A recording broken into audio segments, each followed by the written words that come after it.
Hello, and welcome to this video on overcoming prejudices and avoiding stereotyping.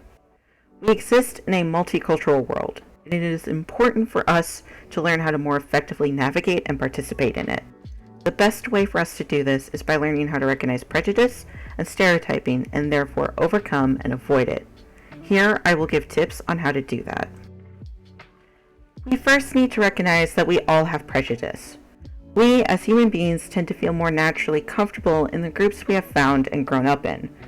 We will use the experiences we've had with those groups to shape our mindset and how we interact, but we will also use prejudices we've learned. To find our prejudices, we need to recognize that we have them. Once we can see that we are not without prejudice, we can step back and recontextualize our interactions and approach communication with others in a more self-aware state.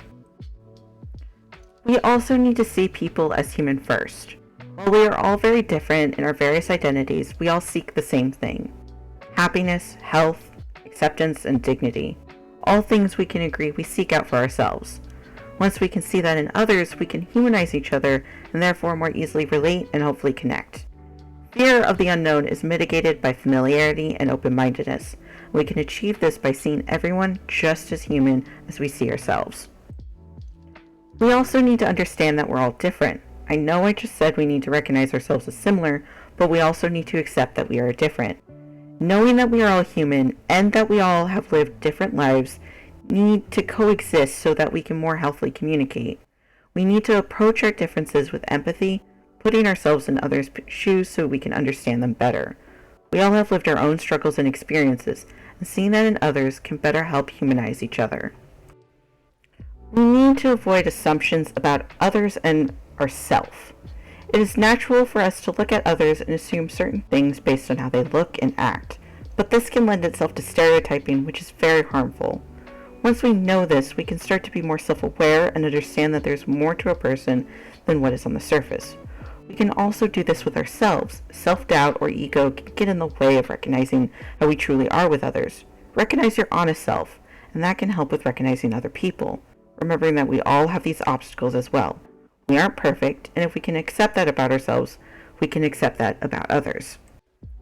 We need to understand that developing effective intercultural communication is an ongoing process. Intercultural communication is not easy, and not everyone is good at it. It is continuous, and progress can be difficult, but to improve, we have to keep trying and understand that we'll never be done learning how to do it. The way we can be better is to learn two kinds of thinking.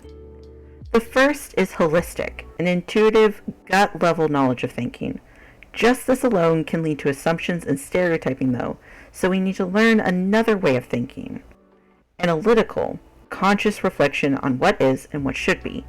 William Howell, an intercultural communication scholar, recognized 4 levels of intercultural communication competence that can help give a better idea of what to strive for in better communication skills.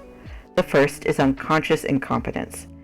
This is the "I'm just being me" approach. This works great when you are with people who are similar to yourself, when you don't have to worry about differences. But it is not exactly the best approach in intercultural communication settings when differences do matter. You just being you is likely to produce communication errors and hurt feelings.